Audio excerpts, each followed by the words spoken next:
Bueno, vamos a seguir con la serie de videos.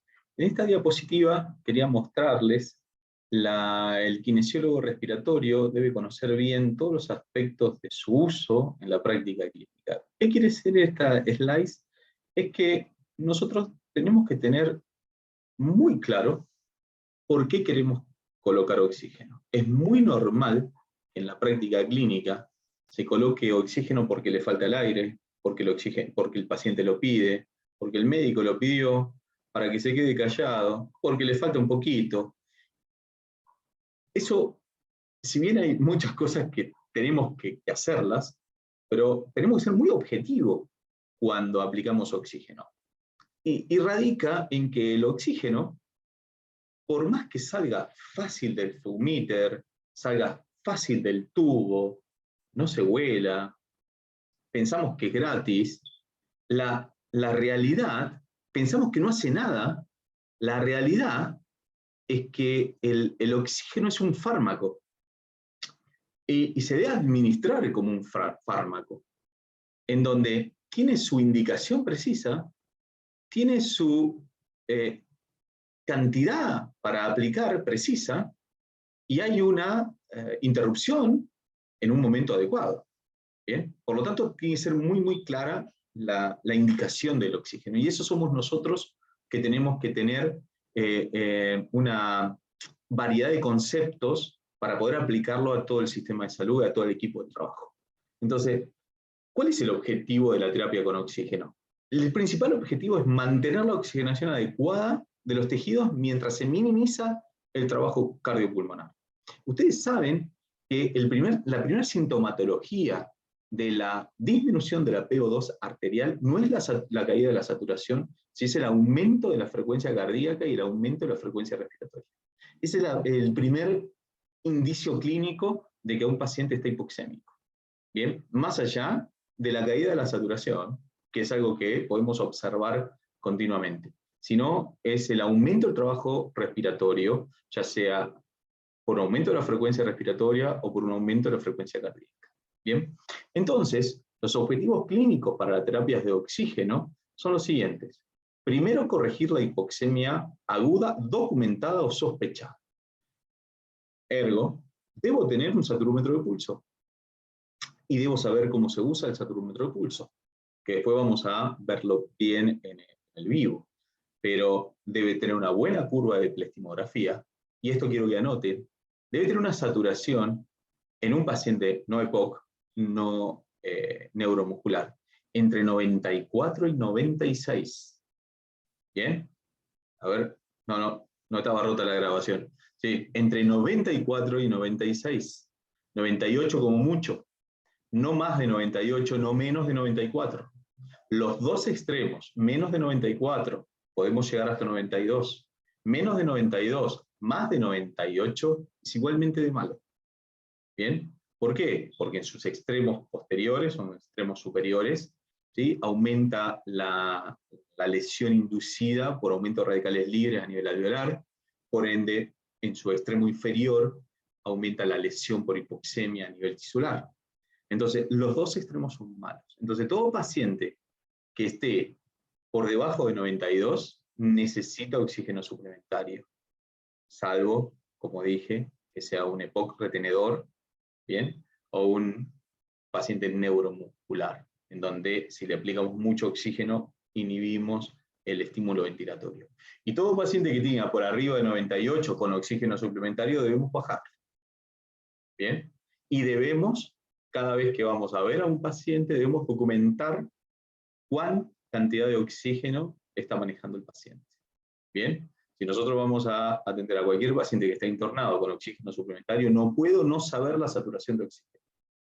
¿Por qué? Porque, como les dije, para nosotros es fundamental el oxígeno para todos los mecanismos. Entonces nunca voy a poder hacer movilización de un paciente, sedestación, caminata, sin saber que está óptimo su oxigenación. ¿Sí? O técnica de higiene bronquial, o no invasiva, o lo que ustedes quieran. Debo tener monitorizada, ¿sí?, ese oxígeno. ¿Para qué? Porque si hay una hipoxemia, debo corregirla. Tengo que disminuir los síntomas asociados de la hipoxemia crónica. y debo disminuir la carga de trabajo de la hipoxemia que impone al sistema cardiopulmonar. ¿Bien? Entonces, no solamente es la saturación, sino que baje esa carga impuesta por la deuda de oxígeno que está pagando. Entonces, eso es fundamental a la hora de poder indicar oxigenoterapia. Es muy importante que ustedes sepan, la PO2 normal, ¿bien?, se encuentra, ¿bien?, arriba de 80. Eso es lo que dice la literatura. Entre 80 y 100 valores normales de oxígeno. ¿A ustedes qué les parece? Les doy 5 segundos para reflexionar. 80 a 100, normal de oxígeno. ¿Eso está bien o está mal? 5 segundos. 4, 3, 2, 1, 0. Bien, ahora los invito a pensar. ¿Es lo mismo en un paciente de 19 años que tenga 81 de PO2? ¿Estaría bien? Según la literatura, sí. ¿Sería lo mismo que uno de 81 años que tenga 81 de PO2 arterial? ¿Cuál está mejor? Seguramente ustedes me deben decir el de 81 años con 81 de PO2 arterial. La realidad es que sí, pero la literatura dice que no, que los dos están iguales. Y ese es el punto. Es que la oxigenación depende de la edad del paciente. A medida que va aumentando la edad, va cayendo la normalidad que tiene la PO2 arterial. Por lo tanto, hay una fórmula de 103.5, ¿sí?, por 0,42 por la edad en años, que te va a indicar la presión arterial ideal que debería tener el paciente ajustada a los años que tiene. ¿Bien? Entonces esa es un poco la fórmula. ¿Qué es lo que yo quiero que ustedes sepan bien? Es que esa hipoxemia se puede definir cuando va cayendo esa PO2 en 10 milímetros de mercurio y se va a transformar en leve, moderada o grave, o menos de 60 la insuficiencia respiratoria. ¿Bien? Entonces esa es la fórmula que tenemos de PO2 ideal, que es de pie. Cuando lo sacamos sangre de pie es 104.2 menos 0,27 por la edad en años, y cuando estamos acostados es la que generalmente usamos, 103.5 menos 0,42 por la edad en años. Una forma práctica también para saber cuando le aplicamos oxígeno cuánto debería tener de PO2 arterial, se la considera, de forma práctica, la PO2 ideal se la considera igual a la FiO2 multiplicada por 6. ¿Qué es la FiO2? Fracción inspirada de oxígeno multiplicada por 6, es lo que debería tener en la sangre arterial cuando le sacamos sangre a un paciente.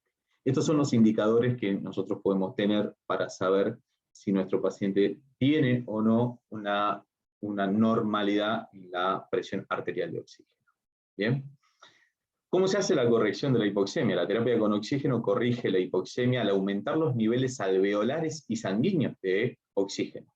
La corrección de la hipoxemia es el objetivo más tangible de la terapia con oxígeno, más fácil de medir y documentar.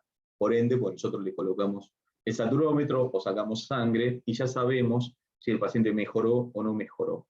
Lo importante, y es lo que dice la Asociación Americana de Cuidado Respiratorio, es que por cada intervención que nosotros hagamos, para poder evaluarla y poder medirla, necesitamos al menos unos 10 minutos de estabilidad. Por lo tanto, le colocamos oxígeno, deberíamos esperar 10 minutos para ver si hay esa corrección de la PO2 arterial. ¿Cuáles serían la sintomatología de la hipoxemia? Los síntomas decrecientes de hipoxemia, además de aliviar la hipoxemia, la terapia con oxígeno puede ayudar a aliviar los síntomas asociados con ciertos trastornos pulmonares, como inclusive la disnea. La terapia con oxígeno también puede mejorar la función mental entre los pacientes con hipoxemia crónica. Yo de esta diapositiva quiero que ustedes puedan leer y detallar cuáles son los síntomas clínicos de la hipoxemia. Y sabemos que hay severos y moderados. Muchas veces cuando damos clases y le preguntamos a nuestros alumnos cuál es la sintomatología de la hipoxemia, muchos hablan de la cianosis. La cianosis ya llegamos tarde, llegamos muy tarde, porque es un signo severo de hipoxemia. Por lo tanto, tenemos signos respiratorios, cardiovasculares y neurológicos. Dentro de los respiratorios, como dijimos, la taquicardia, la disnea, son los más tangibles y los más rápidos en poder observar. Ya cuando en la sintomatología respiratoria se agrava el cuadro, va a seguir taquicárdico, va a seguir disneico, cambiando las escalas, pero también se va a agregar sobre todo la taquiarritmia y sobre todo, y los casos muy severos, la bradicardia.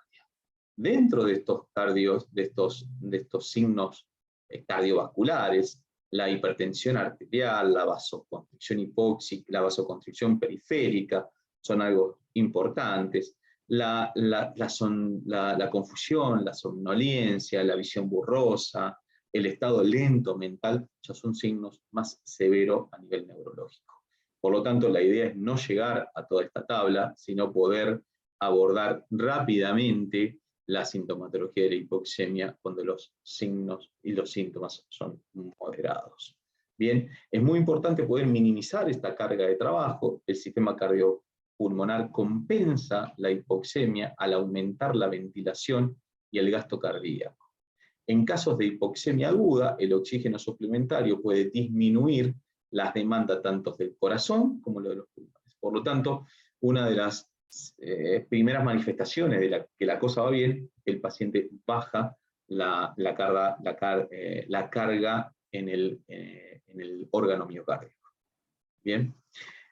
Entonces, es muy importante poder evaluar la necesidad de la terapia de oxígeno. ¿Cuándo la vamos a evaluar? Cuando hay 3 formas para determinar si un paciente necesita terapia con oxígeno o no. El primero es el uso de medidas de laboratorio para documentar la hipoxemia. Sacamos sangre, ¿sí? El segundo lugar, la necesidad de un paciente de recibir terapia con oxígeno puede basarse en un problema o una condición clínica específica. Y el tercero es que la hipoxemia tiene muchas manifestaciones clínicas, como la taquipnea, la taquicardia, la cianosis, aspecto general angustiado. Por lo tanto, la evaluación a la cabecera puede identificar tal necesidad. ¿Qué es lo que quiero decir con esto? Es que uno debe estar muy seguro cuando el paciente necesita oxígeno. Que si el paciente dice, me falta el aire, debemos corroborar qué es lo que está pasando. Que no es a demanda, sino que es por una necesidad. Ni tampoco es de rutina, sino que debe ser por una necesidad imperiosa de la aplicación de oxígeno. Bueno, muy bien. El próximo vamos a ir con mecanismos de intercambio gaseoso. ¿Bien? Así que bueno, espero que les haya gustado. Nos vemos en el próximo video.